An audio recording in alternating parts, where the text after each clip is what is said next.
Ahoana ny fomba hankafizintsika ny fandiniana soratra masina? Asaiko ianao hanaraka an'izay zana-tobivitra izay anio satria tena ilayntsika ny mankafy azy io ho amin'ny fiainana.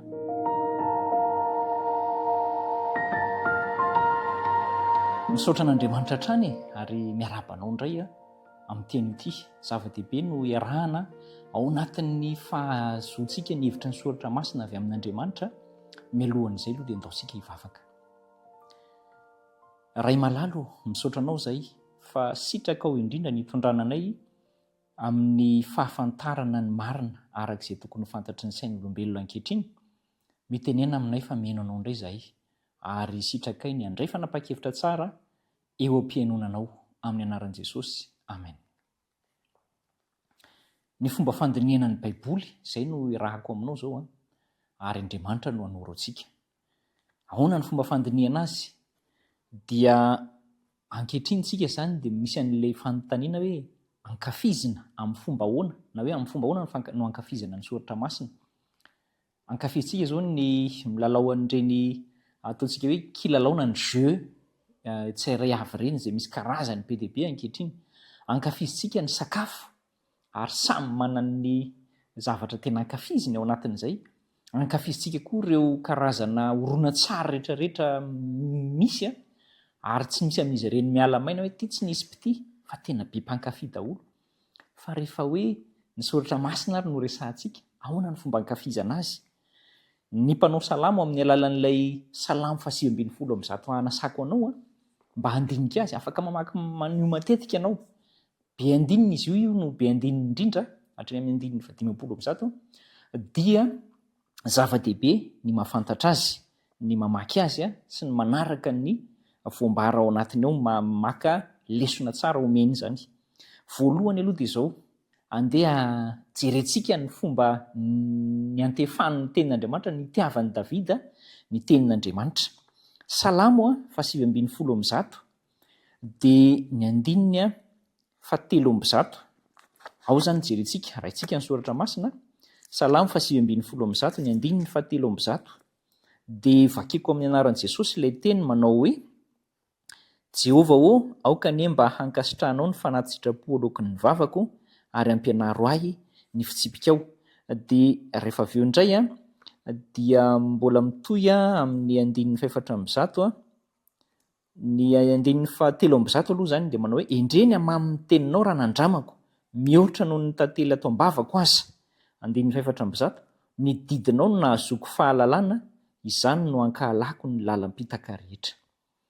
Hitan'ny mpanao salamo fa mamy mihoatra noho ny tantely aza.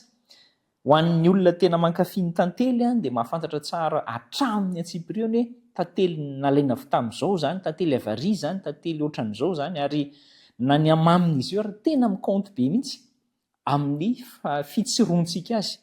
Fa ny mpanao salamo eto dia mbola nahita fa mihoatra lavitra noho ny tantely aza ny amamin'ny tenin'Andriamanitra. Mba azonao an-tsaina ve Davida teo am-pitenenana an'izany anie? Tsy hoe nisy Baiboly teo amasiny fa izy mifandray amin'Andriamanitra, miaino an'Andriamanitra, dia izany no niresahany teo. Ary izay mihitsy koa ilay andrasana ataoko sy ataonao. Dia rehefa mahita an'izay isika dia ho afaka iombona amin'ny Davida koa hoe tena mamy noho ny tantely.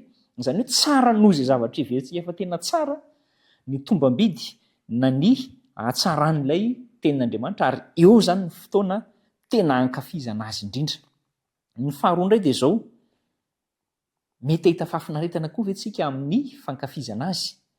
Satria eo mihitsy no mety piseho hoe mamona aminaina rehefa fotoana atao hoe manao fotoam-bavaka ny ankonana kely anankiray, na ny fotoana fanompovavahana ny amin'ny fiangonana dia hoe mona aminaina fa lava loatra, mona aminaina fa izao loatra, na hoe le hafatra koa ohatra ny mivantambantana be, zany nasian'ilay izy.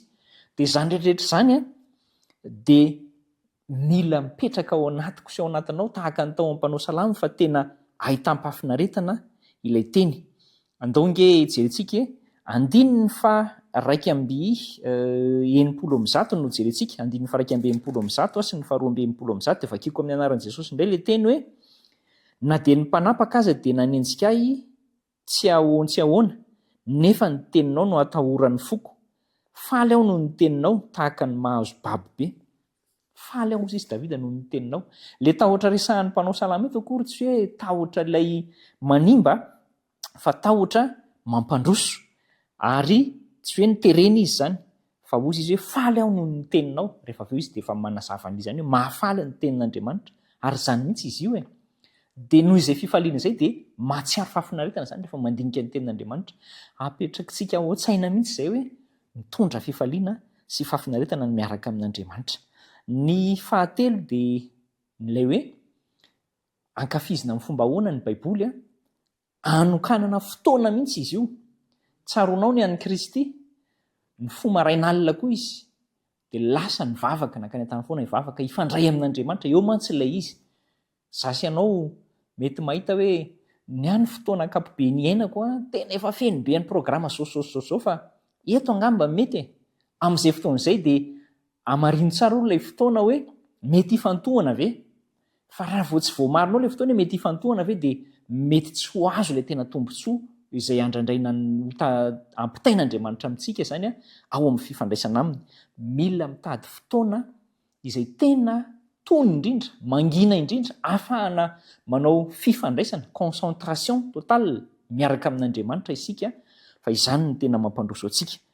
Mazava ho azy fa mety mitaky toerana manokana io, fa aleo sara an-tsainy ity hoe misy toerana anankiray niaonanao tamin'olona nahafinaritra anao, tsy mahatamana anao ve niverina eo foana, de ohatran'izay koa toerana anankiray mety ao an-tokantrano io izy io fa amboarina irindra tsara, mety amin'ny toeran-kafa, fa rehefa nifandraisanao tamin'Andriamanitra ka nahafa-po na nome fahafinaretana ary nahitanao maminy de hiverina eo foana ianao. Zao nefa mety tsy hoe tafaverina eo foana ianao fa azakivy raha tsy tafaverina indray tamin'ny anany fotoana anankiray, fa zao kosa izao mba tsy ho betsaka izay fotoana tsy hiverenana eo zay fa mba fenona hoe tena hiverina eo foana. Andinika araka ny soratra masina ankafizo amin'izay fomba zay ny fiarahana amin'Andriamanitra. Entina mbavaka ny safiditsika. Tompo, misaotra betsaka fa ianao no mahay ny zavatra rehetra, tianay ianao ary ny zavatsoa avoaka ny vavanao aza dia tianao raha ho ankafizinay, kanefa kely loatra ny fahatakarana ny ankafi azy. Mamondrafo aminay ampio mba ho tsapanay mihoatra lavitra noho ny teo aloha fa zavamamy ary tena mahasalama, mahasoza ny teninao zany ary manome fifaliana sy firavoravona amin'ny fiainana ary natao tena hositrahana amin'ny fomba milamina indrindra. Dia ampahirezo izay anao anatanteraka izany amin'ny anaran'i Jesosy no angatahana izany. Amen.